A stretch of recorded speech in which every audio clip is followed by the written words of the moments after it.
This is the Soundwave Comic Expo cosplay panel discussion with Okagio and To Kiss a Frog cosplay. And I'm just going to park this here because you know I had it.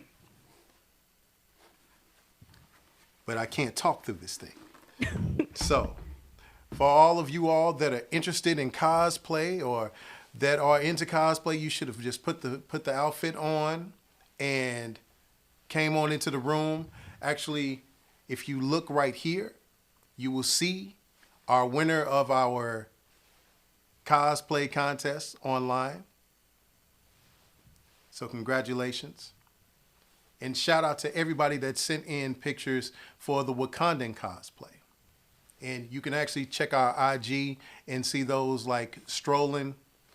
And we also got some other cool stuff that's going to happen. I'm going to announce that winner later on. Again, you'll win $100 and a photo shoot if you're in St. Louis, or you have to come to St. Louis with the Wakandan throne. That somebody who I met on here actually sat in that throne last year for the first annual Soundwave Comic Expo. Want to tell us about who you are and where you're from? Hi, everybody. My name is Leisha Ray. I'm also known as Kiss a Frog Cosplay. I am from West Virginia, and I drove 6.5 hours to St. Louis last year for the first annual Soundwave Comic Expo. And I wore one of my cosplays from Fire Emblem, and I sat on the Wakandan throne, and I kicked my legs up and took some photos and posted them on Instagram. And I had a wonderful time last year, my first time to St. Louis, and it was an honor to be there, and it's an honor to be here with you today. Why, we're glad that you are able to come back with us for a second year. We loved having you last year, and we're just excited. And we're happy to have, for the first time, Okagio. It sounds like a bird, a kakio. Oh, I know I was gonna miss it. No, it's okay. I told you. It's okay. It's a kakioga cosplay. A kakioga cosplay. A kakioga cosplay. Kakioga. Welcome. Thanks for having me. So how long have you been doing cosplay? So I've been cosplaying about 7, 8 years now. I originally started going to conventions back in 2006. So I've been in the con circuit for a long time. My first convention was Anime Expo back in my hometown of LA. I miss it so much. And since then, I learned about the world of cosplay, and I was like, wait, Sailor Moon is standing right in front of me. Inuyasha's over there getting a drink from the snack bar. You people do this like outside of Halloween. And I immediately was hooked. Like, I've never seen anybody dress up as like anime characters before in my life. And so being able to see them in person kind of just sparked my like, I want to do this too. And then I really started getting into it once I, got adult money and was able to afford my own like costumes, and I could start building my own stuff, and it kind of just snowballed from there, and I'm still here. Wow. So the first time that both of you all ever cosplayed, like what was the feeling like? The first time I cosplayed actually was, this is kind of an embarrassing story. So I did a closet cosplay of Catwoman for a small convention that is now known as Huntington Comic Convention. I live in a medium-sized town in West Virginia. And so I went to work that morning. I had on a full face of makeup. I had false eyelashes on and everything. And I was like, I've never done this before. Let me go ahead and I'm going to do it. I'm going to do it. And so I threw on some black leggings and a leotard, and I had on this like gaudy looking gold belt, and I had some cat ears, and I had a nice wig. And I was like, all right, I look hot. I'm going to go. I'm going to do it. And so I waltzed into this convention and immediately felt underdressed. But I felt really good in my cosplay, knowing that as a plus size person, I was doing something that was new to me at the time. This is the first time I had ever really cosplay, because before cosplay I wore Lolita fashion, and I still do. I wore J fashion first before I cosplayed. And so being able to kind of be among people, be among my people, knowing that I love to dress up and do things like that was really refreshing. So Huntington Comic Con was really my first intro into cosplay, but my intro to the convention scene was definitely my home con, Tsubasa Con, which I'm staff at. Oh, wow. So how many cons do you guys go to throughout the year? I like how we're both just kind of like, when we used to get out and go places and actually like travel on these things called planes, You mean it's the COVID portal now. Right. That's like the COVID hot box now. Yeah, for real. It's crazy. Yeah, I'm trying to think like, so between my leisure conventions and then guesting conventions, I would say I probably go to around like in the teens every year. Wow. My big ones that I go to are OhioCon, which is a local con here. Katsu, the big one at the beginning of the year. Rest in peace this year. Yeah.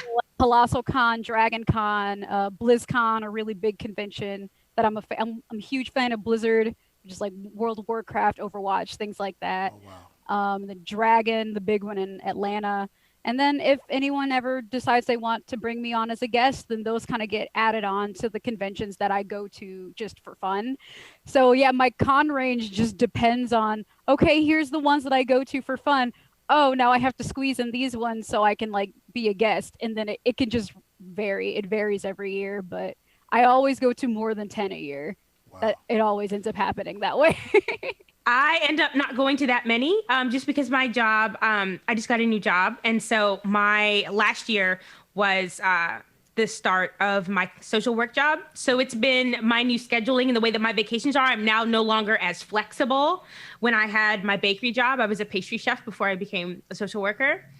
And so I would do about 7 or 8 conventions a year. I was a cosplay senpai with Anime Expo for 3 years. So they flew me out 3 summers in a row. Oh, wow. And so that was always on my schedule, along with I would do OhioCon, because I'm only a few hours from Akakioga, and I'm only like 2 hours from Columbus, where OhioCon is. I would do Colossal. I've been to KatsuCon. I've done Otakon. I haven't been to Dragon Con yet. That's definitely on my list. Oh, it's so fun. Yes. And BlizzCon is on my list too. Diablo is my favorite Blizzard franchise. And so I have always wanted to go to see the cosplays and to listen to talk about the game and at what I love. Let's see, I said Colossal, definitely SWCX21, and a lot of local conventions. I'm actually a cosplayer in residence for HerdCon. Oh, wow. So I am on their staff and I am part of their cosplay production every single year. And I get paid to do that, which is really neat. And Marshall University is my alma mater. So I do probably about 7 or 8 conventions a year, including my smaller local cons within the state. Wow. I've only been technically to 2, WizardCon, and I went to BlurredCon for 2 years in a row, actually. And last year, actually, I didn't cosplay. When I went, I actually did something different. I actually did a workshop, which was kind of interesting. So I was like, I didn't think nobody would attend the workshop, you know. And somebody's like, hey, didn't you do like Magneto, like the black costume Magneto? I was like, yeah. Like, oh, you gonna do it again this year?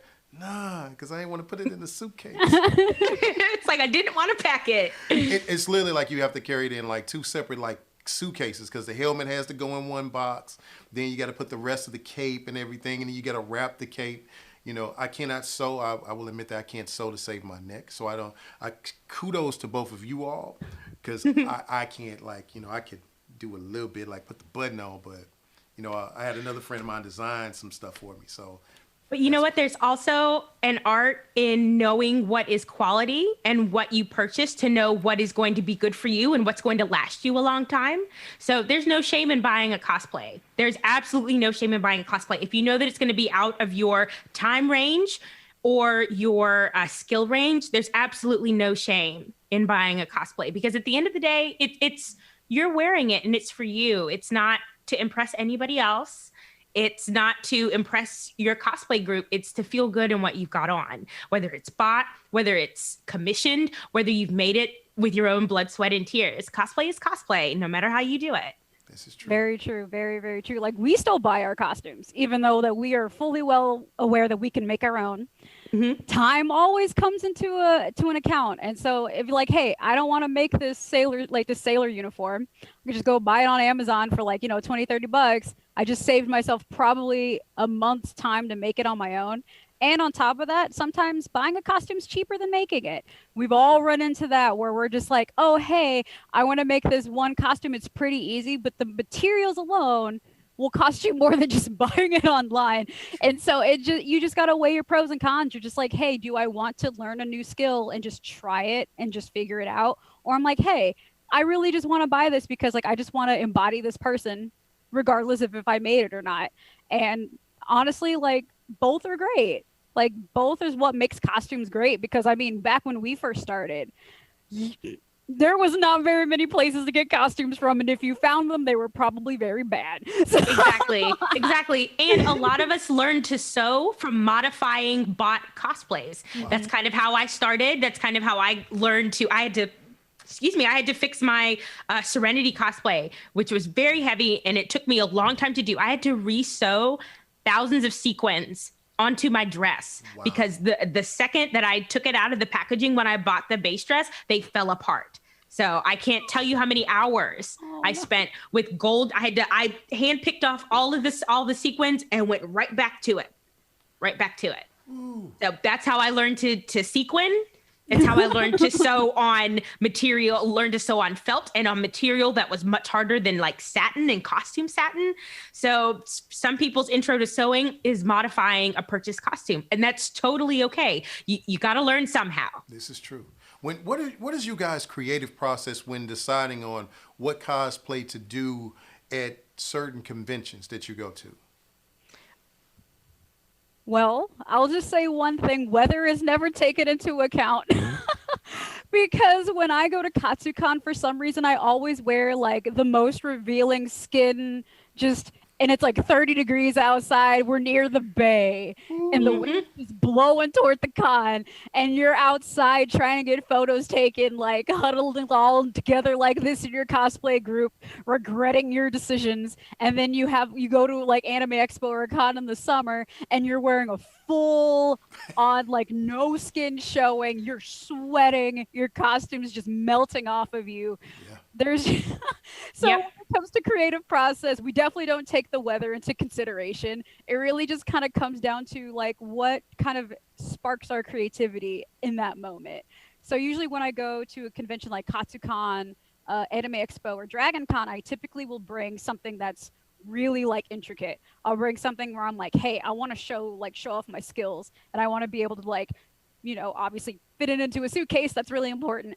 But Katsu especially is like the one convention where I kind of sit down and I'm like, hey, I want to I want to bust my ass and find what can I do that'd be really cool, that'll challenge me to do something I've never done before.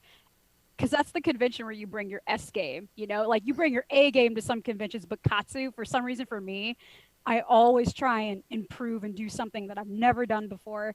And it always ends up being my favorite convention, simply because I'm wearing something that I put my heart, blood, sweat, and tears, literally all three sometimes. I have bled on multiple costumes before. And it feels so good to feel like you've accomplished something that you never thought that you could, and you're wearing it, and you're getting photos back, and you're just like, I did that thing. Now I got to do it all over again for next year. Yep. For me, I usually pick my cosplays and I pick my characters. One, are they a magical girl? Two, do they have a transformation sequence? And three, are they a strong female lead or a strong lead in an anime that I absolutely love? Sailor Moon is my favorite anime, and I have cosplayed a lot from Sailor Moon over the years. And my goal is to cosplay every single Sailor Scout and all of the princesses and the queens before I decide to retire from cosplay. I'll probably be 80 by the time that happens. But I usually choose, especially for travel, when I'm guesting for conventions, I take things that I know will fit. I have a huge 32-inch rolling suitcase that's pretty padded. So I pack things that I can comfortably wear while I'm at a cosplay, while I'm sitting at a booth for hours, and things that aren't going to be super heavy that I'm going to have to pay extra for getting on a plane, and things that I can easily, if something breaks, I can easily put it back together. I know for Anime Expo, the last year that I was there, I took my Sailor Scouts and I took my build from, oh my gosh, the anime is slipping my mind, and why? Anyway, it'll come to me here in a few seconds. But I have this beautiful big gown. It's Ami Ryuzaki from, I'm forgetting the anime. But anyway, lots of blue, a huge train, huge cape. And so I don't know why I decided to wear that in like 100-degree weather. It was terrible. But I tend to pick magical girls, and I tend to pick girls who change the world. So, and as long as I can fit girls who change the world into a suitcase, I'm going to take it. But for my local conventions, especially for SWCX21, I'm in a maid outfit most of the weekend because I run the maid cafe. I run the Magical Maid Cafe. So I usually will just wear Lolita Fridays and Sunday to be comfortable. Saturday, I'm in a maid outfit. I'm dancing all day. And for some of my local cons, I'll also wear Lolita because a lot of people from my local Lolita com are there. So it's nice to see them. But if I am there specifically to guest for cosplay, I will throw on something that I know is going to be comfortable and something that I can move around in, because most of the local cons I guest at, I'm also staff. So I'm up and down from my booth a lot. So that's kind of how I choose what to pack, what I wear, depending on where I'm going. I know somebody's going to ask, because somebody asked the first time I actually heard this before. What is a maid cafe? Like, what actually is all of that? If you Okay, so a maid cafe is a Japanese cafe where women dress up like maids, like the French maid outfit, the black dress with the white trim, the white apron. A lot of maid outfits can come in different colors, and sometimes maid cafe managers will wear a different color. But I want us all to look uniform, since we are all a family. We all are kind of all on the same page, so we all wear the same color. We all wear black. And people pay to come in to my maid cafe. They come in to pay, and they have a meal. Last year we served really, really great barbecue pulled pork sandwiches and coleslaw and chips, and they had a dessert, and we do an interactive dessert. We do a dance. We play games with people at our tables, and we do games with the whole crowd while we're there. My mom and dad actually came last year, and they had a good time. Wow. And all of my staff, I have a very mixed staff. And so I have butlers, I have female presenting people who enjoy being butlers, and I have male presenting people who enjoy being maids. So I have a very mixed, wonderful staff, and we all do a great job. We all have so much fun. We're totally worn out at the end of the day after doing 3 services, and we do a dance and entertainment during the cosplay masquerade. But we have such a good time. And maid cafes, if you can find one at a convention, I know Anime Expo has an excellent one. They are so amazing. And their Butler Cafe is amazing too. It's an experience. And if you get a chance to go to one and actually interact with your staff and the people who are giving up one of their convention days to entertain you, it's an amazing experience, and we have such a great time. And this year, if the convention happens this year or next year, it's our 5th anniversary. So our theme is birthday party. So come to the Maid Cafe looking for party hats, cake, fun, and happy birthday in Japanese. Wow. Thank you for that. Now I'm pretty sure we've just educated a lot of people. So Miss A, so I don't butcher your name again, so I got to call you Miss A in this. So how does one get into like cosplaying professionally? I don't think that there's just like a rhyme or a reason as to like, here are the steps you take, like a book of like how to get cosplay professional for dummies. I don't think that there's like a book that's written about it, because for me, it kind of just fell into my lap. Like, it wasn't something that I ever like thought that it would ever happen to me. When I first started cosplaying, I'm like, oh, I'm just going to do this for fun. And over the course of the years that I've cosplayed, people just started to really like my work. I got more into heavy detailed things. And so people are like, oh, like not only do you cosplay, but like you make your stuff. You are like getting invited to like PAX East to cosplay for video game companies. Oh, wow. And I've had Blizzard Entertainment notice me, Obsidian Entertainment invited me out for PAX East, and they had me cosplay Pallegina from Pillars of Eternity 2 for the release launch. And over the years, like people just started seeing like the things I was capable of, and were like, hey, like we love what you do. Would you like to work with us? And I never reached out to these people. They somehow just found me just while I was just doing my thing. And I was like, okay, well, if people really like what I'm doing, okay, I'll put myself out there a bit more. I'll, make a media kit so I look a little bit more professional. I'll have like this whole thing set up. So if anyone ever asks me, hey, what can you provide? What can you offer? And things like that, I can easily give it to them. To say like, hey, how do you want to get into cosplay professionally? The biggest thing is just to do your best work and make sure that you're just bringing quality, great things to the forefront. The biggest thing, too, is to also have a great personality tied to your great costumes. Because, you could be a really good costumer, but you also have to bring that energy when you're, like, being introduced to these, like, really high-ranking people, and you want to show them, hey, not only are you a great person, but you're a great artist. And having the two of those things are really important. So if you want to get into, professional cosplay, I don't consider myself professional, right? Professionals are the biggest quotes ever, because yeah, I'm such a dweeb. I'm like, I try and be, but I'm not like, oh, you have to be professional in order to get, no. Yeah. But it's really fun. And if that's a journey that you want to take, by all means, go for it, but never feel obligated to go that route, because it doesn't work for everybody. Not everyone wants to like be on the forefront of like professionalism and cosplay, because it's a hobby first and foremost, right? Like it's supposed to be for fun, and for some people it can evolve into something else. And so never feel pressure to ever do what I do or what you see other cosplayers do. Just do what you want to do. And if it so happens to fall into your lap, congratulations, welcome. We would love to have more, especially BIPOC cosplayers to get into the professional world of cosplay, because we need more. And yes, just show the world what you're made of, and then somebody will find you. They always do. Exactly. It's definitely professional, quote unquote.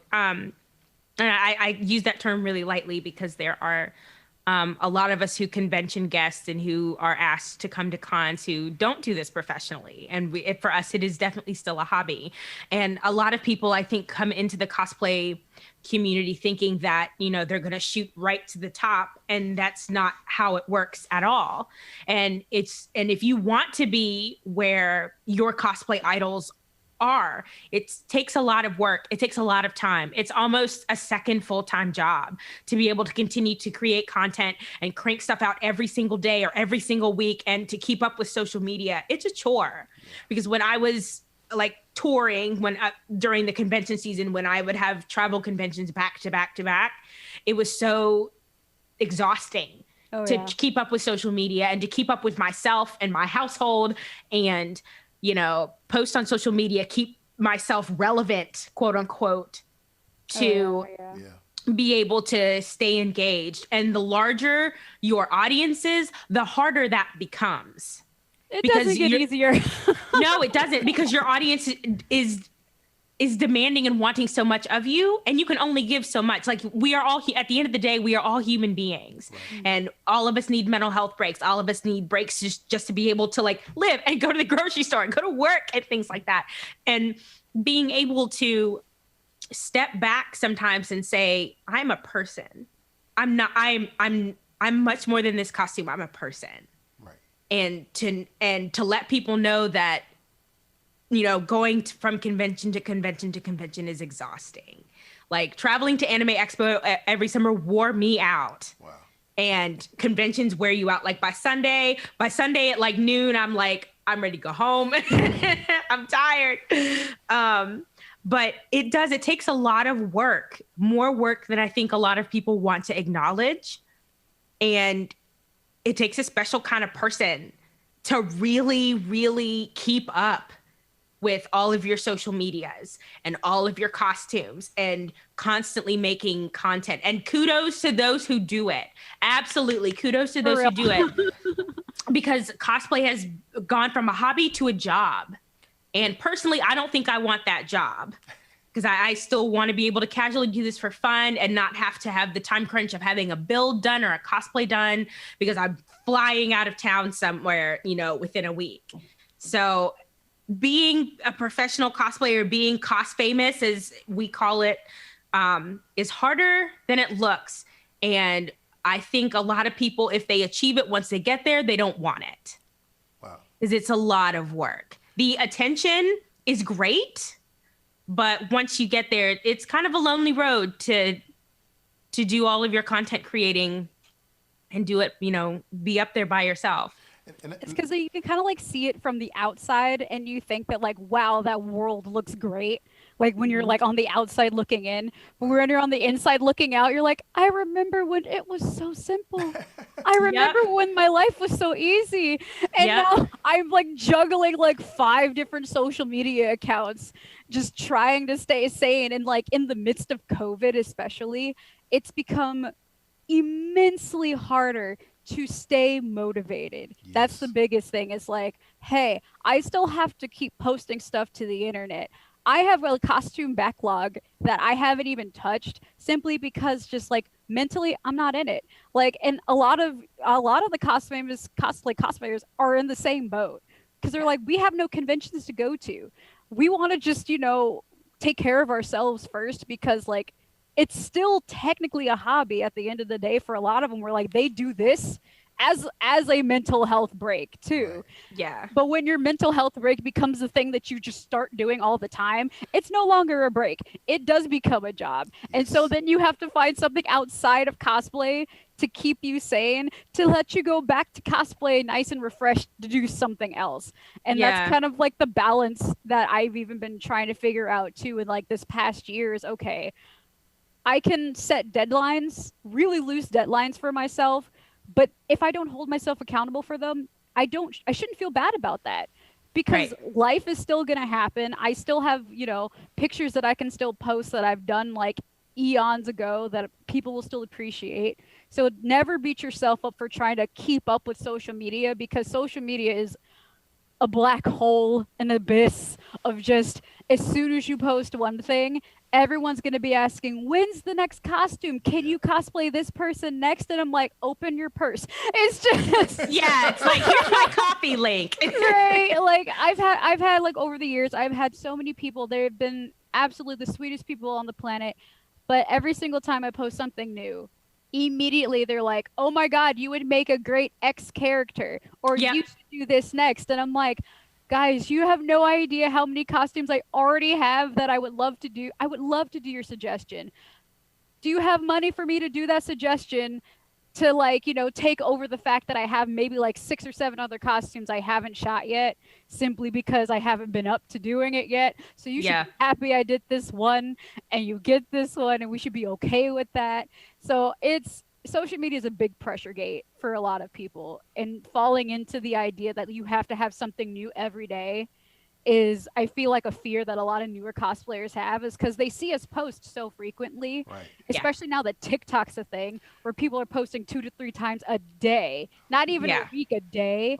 Like, that pressure to always stay relevant, I feel like is going to burn a lot of people out a lot quicker than when we had first started. We're like, oh, I can have like one costume, like a month or something like that. Now it's becoming one costume every other day, if not like once a week. And I'm like, ain't got time for that. Like, I don't either.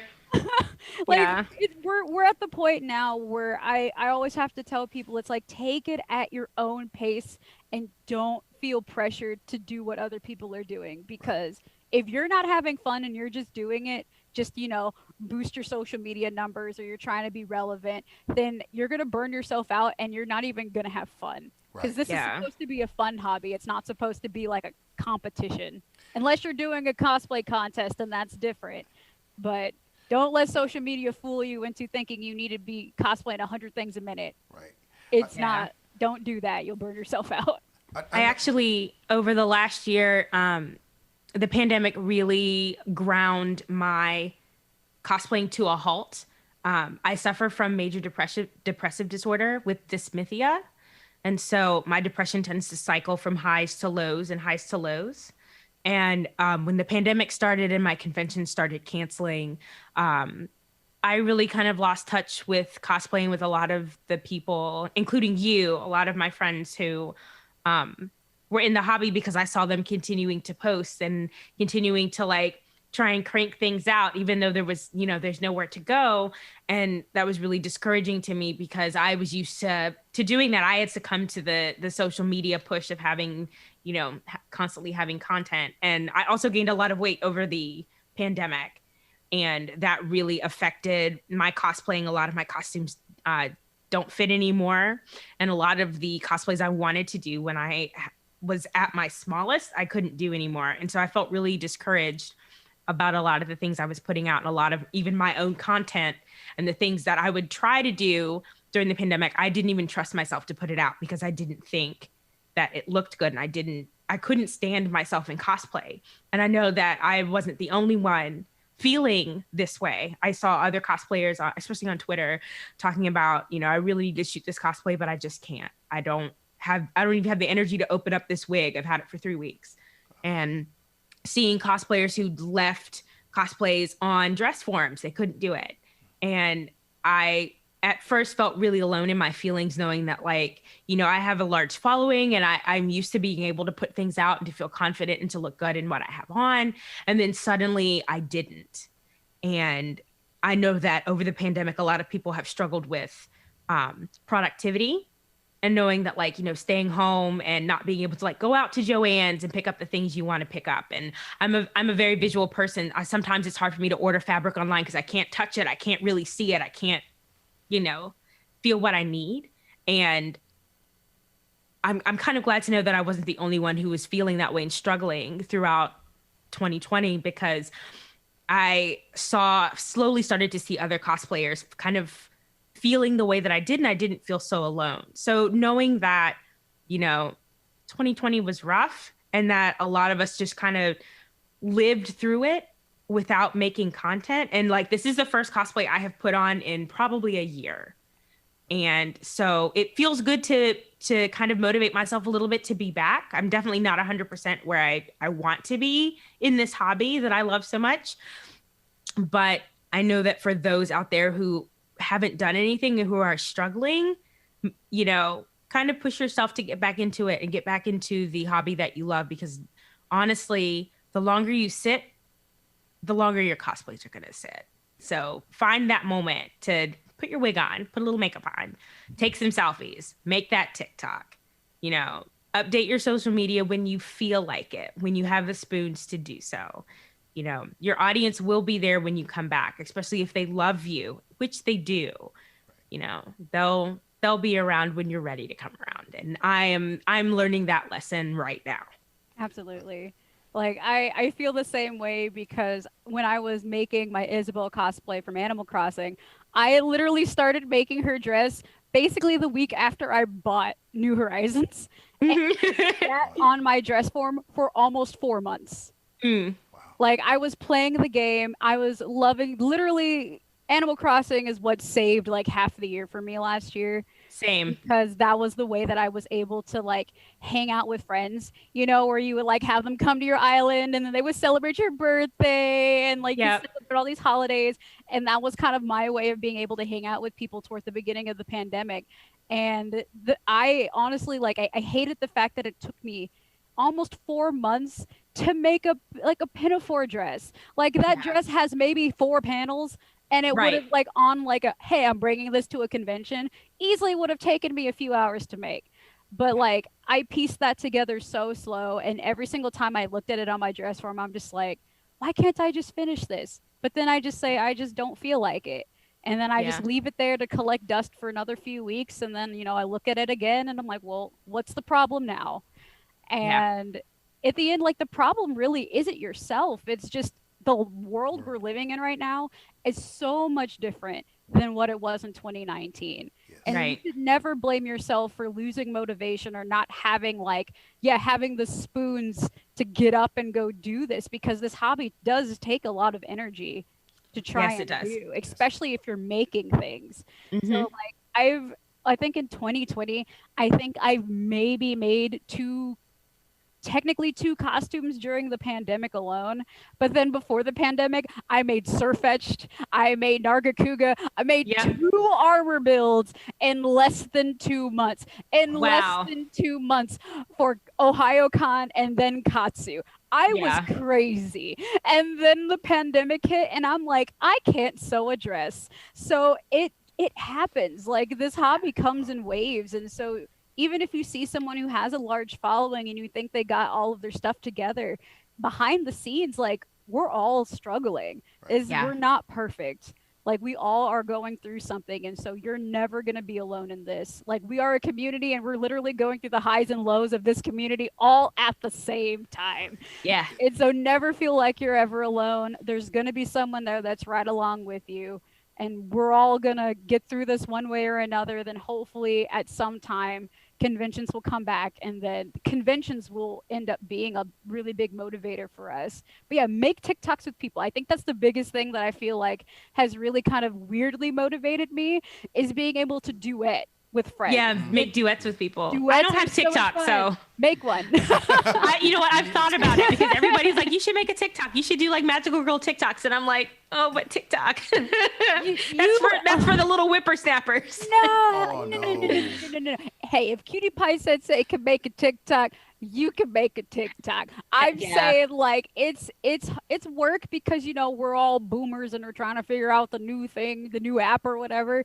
But honestly, it's been like the coolest way to like interact with other cosplayers, duets with them, like doing lip syncs or dances or just stuff like that. It helps keep the community together, because we've been so physically separated for so long that app has kind of been the one savior that kind of makes us physically feel like we're doing something with someone else in a safe way too.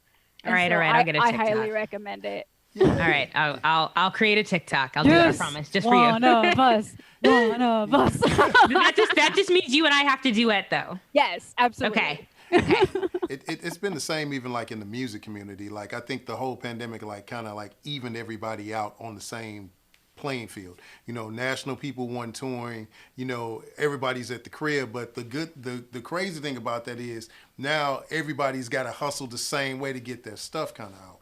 So what did you find that were some of the challenges, like even before the pandemic, for like cosplayers?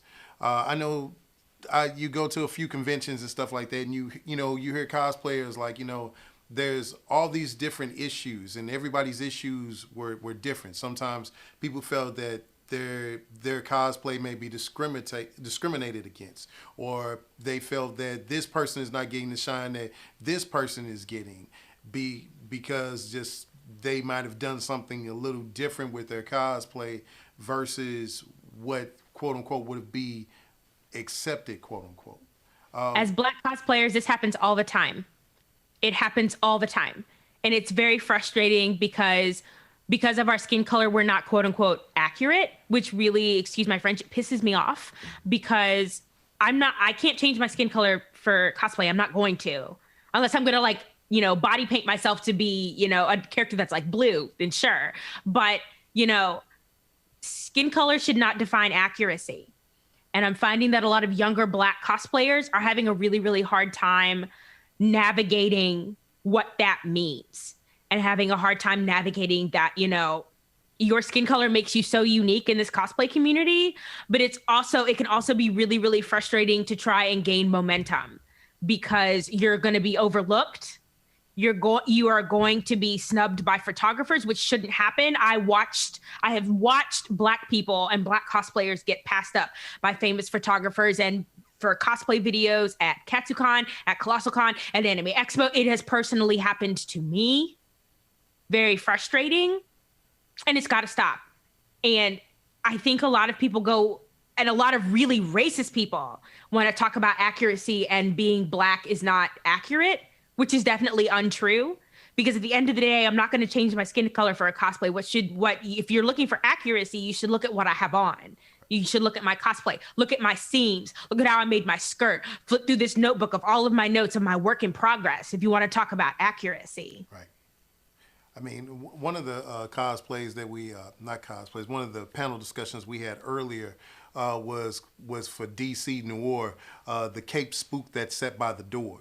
And you when you think of like a lot of like, even like in television, like heroes, like African American heroes, they're not portrayed correctly, or they undercut them. A good example of that is Mr. Terrific in the Arrow show. I'm like, Mr. Terrific is the third smartest man in the DC universe. Third. That's technically, in my opinion, only behind like Batman and Lex Luthor. And Mr. Terrific has all this money, and then you portray Mr. Terrific as, oh, I don't know, I'm scared, and I don't. This man's is a diathlon, an athlete, a world famous inventor.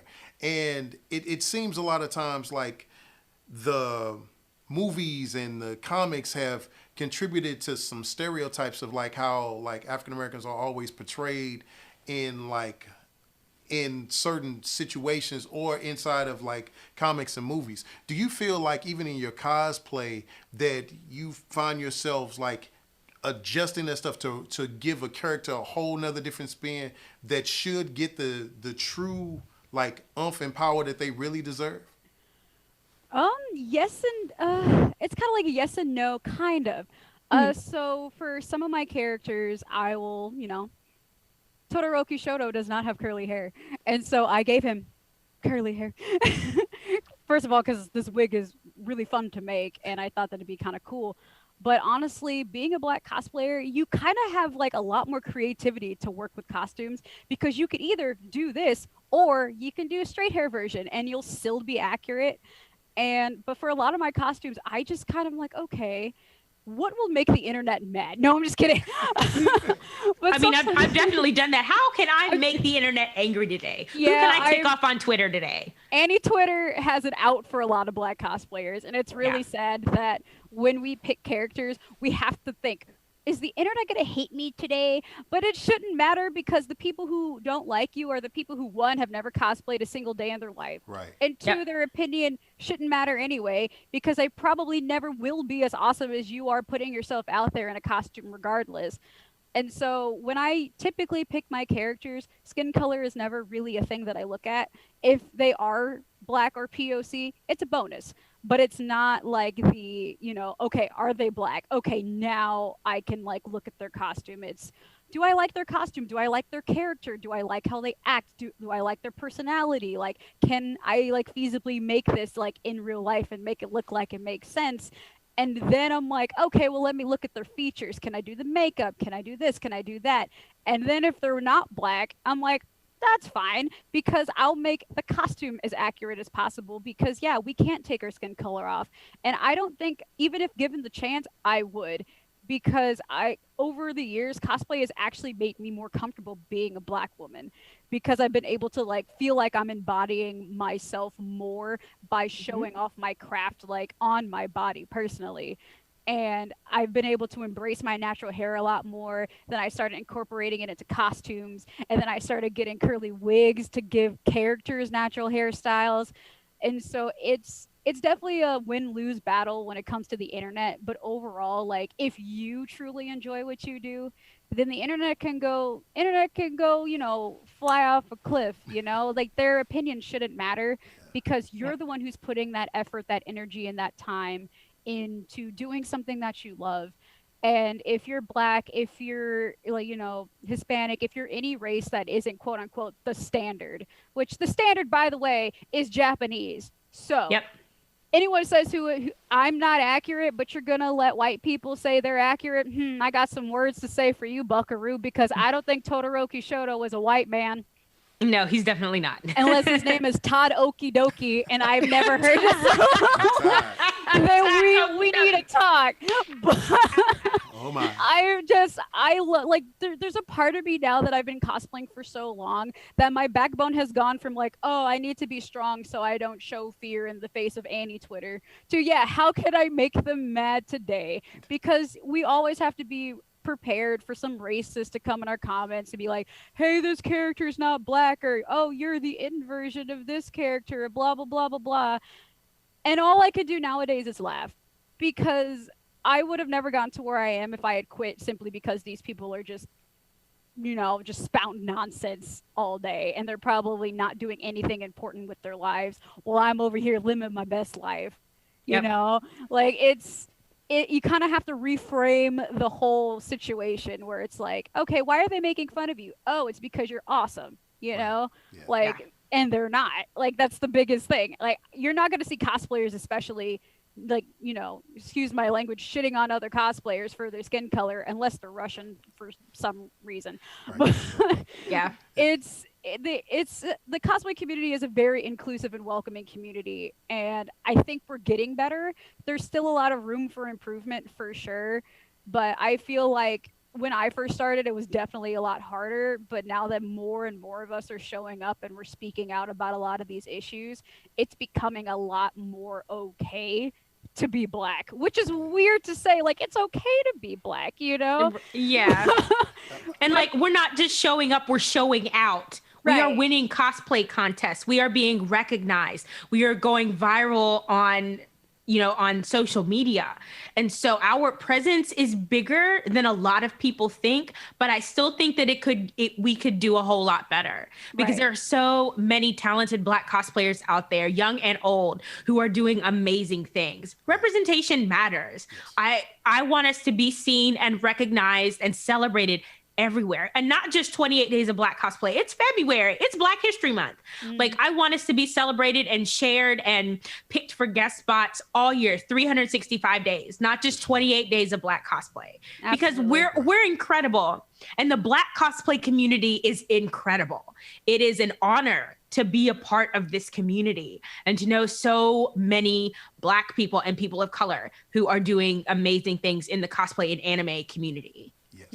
That was one thing I really enjoyed about the cosplay contest last year. I didn't realize how many people had never cosplayed that actually came out, which was kind of interesting. It was like, hey, I wanted to come, but I didn't know how, or I've always been scared to, because it's like I didn't know, and I didn't want to get nobody laughing at me or anything like that. Yeah. So, I think that the both of you all have like shared some like very, very wonderful like gems and jewels and knowledge, you know, that I think will hopefully encourage somebody to go ahead and jump into cosplaying, continue on cosplaying. And if you haven't reached in the closet, go reach in there now and just put it on, take that quick picture, you know, even feel like it, run to the church house one time and just ride in there, you know. I've actually done that before. It's interesting too, because every time that I've been a guest at a convention, there's always at least been one or two Black cosplayers that intentionally join the costume contest because they know that I'm judging. And they've said to me, like, they come up to me and they're just like, I am so happy to see a Black cosplay judge like here on this panel, because now I feel like I'm on the same playing field as everybody else, and that they're not going to be, you know, they feel like they're going to be judged based on their skin color before they are on their costume. And I always have to reassure them, like, hey, we're here to look at your seams. We're here to look at them edges. We're not here to look at your skin color. And that's why, representation is so important. Because I'm not going to lie, I have never entered a costume contest before because that is also my fear. And I know that my skills are good enough to enter a costume contest, but I never enter them because I'm always afraid of seeing like not a single Black person on that panel and think, okay, well, then that means there are not going to be a lot of Black cosplayers entering to begin with. And I don't want to feel like I'm singling myself out as the singular Black person to like join this costume contest and then be like, oh, well, she's Black and she's not cosplaying a Black character, so therefore, because I've heard horror stories and I've seen people just shy away from contests because they just don't feel like they belong there. But you do belong there. And all you conventions out there need to realize how important it is to have a diverse group of people on your panel. You need seamstresses, you need armor smiths, you need everything of every, like if you can have like at least a couple people from any ethnicity represented there, you will make your convention feel so much more inclusive, and you will honestly encourage a lot more people to join your costume contest. Because our Black cosplay community, the POC cosplay community, has some amazing craftsmen, amazing craftswomen, amazing craftspeople that are involved in our community, and you're ostracizing them by making them feel like they don't belong in costume contests, and that's not fair for a lot of people. So that's something that I feel like I try and stress to like all the conventions that I do guest at, is that I thank them for recognizing that that's such a big part of their community, and they have a diverse, group of people that are coming to their con. Like we're not just a singular solo blob of like just a singular race going to cons anymore. We're a melting pot now. We got to show that we understand that and we see that, and that representation is there because it's so important. Right. And seeing Black guests on your convention rosters will draw in more people of color because they will feel more comfortable coming to your con knowing that there are guests who look like them. Like the first time that I did the Senpai program with Anime Expo, I had a young lady come up to me and she said, there's there's finally a Black woman here. You look like me. And we cried for a minute. It was great. But knowing that she had that reaction, knowing that I was the first Black guest she had seen, was kind of disheartening, especially for such a large convention, knowing that, especially in Los Angeles, they have a huge Hispanic population. They have a huge African-American population. And I know quite a few cosplayers from LA. Like, come on, there's no excuse. Conventions have zero excuse. They can Google us. Right. Google us. We're out there. Right. We have a hashtag now. Like, exactly. There are lots of hashtags, like to be able to find us and to be able to find really awesome people who would love to fill a guest spot and who would love to be able to travel to your convention and say awesome things about it and meet your awesome attendees who are dying to see them. Right. And the more diverse guest spots you have, the more diverse your convention is going to be. And your attendees are you're gonna get some attendees of color, whether they be Black, Hispanic, wherever. Right. And you're gonna make them feel a little bit more welcome because there's somebody on that roster who looks like them. Like, it's crazy. And on your staff too. Right. Oh my gosh, the staff even. Oh, that's even better. Yes. Put people of color, Black people on your convention staffs, please. They're gonna bring so much more to your table. And they're going to bring much more diversity, not only to the convention, but to your guest spots. to your panel suggestions, and lots more friendlier faces who look like your attendees out on the floors. Like, I was actually going to go back to, and I just thought that, I'm like, I've been to Anime Expo since 2006, and never once did I ever see a Black cosplay guest. Note, the Senpai program hasn't been around for very long, but the fact that I had to think about that, and I'm like, I've lived in like LA County for over 20 years of my life. And the population of people who go to Anime Expo is like literally the most diverse group of people outside of maybe New York Comic Con and Otakon and Dragon Con that you'll ever see. And yet for some reason it never felt like you truly were there for a reason, because it's just like, do they know we're here? It's like, exactly. It's like the deal hours like, do they see us? Right. And like, I was one of the first African-American cosplayers to be on the Senpai program. Wow. And then once I was there for 2 years, Jihatsu, who was awesome, go follow Jihatsu. He's amazing. His wigs are out of this world. And he's just such a sweet, down-to-earth guy. He's one of my favorite people. Was guested with me the last year that I was there. And so, you know, seeing another African-American person when the roster finally came out was really incredible, because all of the African-American attendees saw us and immediately came to us and they were like, yo, it is so cool that you're here. What's up? You know, and it was, I love seeing it, but I want to see it more. Not just at the largest convention in America, Anime Expo, you draw hundreds of thousands of people. Let's change that. Dragon Con, like Holiday Matsuri, come on, like all of the big convention, Katsucon, like you've got money and room and time for us. Let's talk. Well, that's one thing here at Soundwave Comic Expo. We try to have a lot of diversity as best as we can, you know, in every way, shape possible, because at the end of the day, our dollars do matter. And when we spend our money, you know, we need to be spending our money and knowing that our money is being appreciated and that we are feeling welcome to spend our money and appreciate it as customers. So you know, where can everybody follow you guys at and find you? I am on Facebook at Kiss a Frog Cosplay. I am on Instagram at Miss Leisha Renee, and I am on Twitter at Leisha Ray, and soon to be on TikTok thanks to Akaki Yoga. So once I get a TikTok handle, I'll figure that out. And then I am on Facebook /Akaki Yoga. All of my things are very easy. They're all just Akaki Yoga. I think Facebook might be the only one that's Akaki Yoga cosplay. But I'm on Facebook, I'm on Instagram, I'm on Twitter, I'm on TikTok, I'm on Patreon. Shout out to the Patreon. Yeah, oh my gosh, yes. If you ever want to try and support a cosplayer, not only just by retweeting and sharing their work, Patreon, OnlyFans, Coffee, you have no idea how much tips and that, like, financial support actually means to us, because this hobby is expensive. Yes. And even though some people can, like, you know, make a living off of this, people who do it for a hobby can't always afford to make a costume every week or every month for that matter. Right. And so if you can support us, you know, just, you know, give us $3 here and there on Coffee, or if you want to subscribe to our Patreon /OnlyFans, please, we're more than welcome to, you know, give you, you know, extra support and extra love, giving you sets and stickers and all those cute little things by, you know, that extra financial support, because it honestly means the world for a lot of us.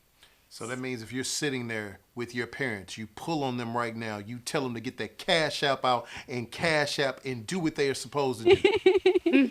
Exactly. A lot of us also yes. A lot of us have like coffee goals for like cosplays. Like my current cosplay right now that I'm working on right now, I actually restarted, is Lando Calrissian from the Solo movie, because I've cut all my hair off, so my hair's real short. So I am raising coffees to be able to finish Lando. I have his cape and stuff left to do, so I've got all the set and I just need to do it. So a lot of people use coffee and, like, you know, Akaki Yoga said, Patreon, OnlyFans to fund this hobby. So, you know, and if you don't have the money to give, I know a lot of us right now during the pandemic are struggling, a retweet, a shout out, that works too. Exposure works just as well as money does. Right, especially right now because a lot of social media platforms are actually stifling content creators, Yes. and Facebook and Instagram. especially Black content creators. Yes. We have the lowest reach in terms of us posting to social media platforms like across the board, and so your shares and your retweets and like you just sharing us like around the internet helps us immensely being able to get our names out there more because Instagram ain't helping us right now. Nope. They want us to pay for everything, and that's not fair for a lot of creators who want to just do this for fun. Right. I'm not Yeah. paying Yeah. to post on Instagram. Like, Yeah, are I'm you not kidding either. me? No. A lot of Black creators have been shadow banned on Instagram and even on Twitter too. It's been the reach right now for social media is terrible. And actually, I've kind of noticed a pattern. Usually in the spring or in the winter and the spring, your reach goes down a whole lot, and then in the summer, in the fall, it comes back up, which doesn't make any sense to me. That the algorithm just doesn't make any sense to me. It So all sucks. yeah, sharing us around, not just like donating to us for to our hobby, but sharing us around gives us more of a reach. Right. And make sure that you follow both of these lovely ladies, and make sure that you actually, if you have any questions, you hit them up, ask. You never know until you ask. Closed mouth don't get fed on the boulevard, especially when it comes to knowledge. So Yep. we thank you guys for being a part of this second annual Soundwave Comic Expo cosplay panel. And we thank all of you, and we'll see you guys next time.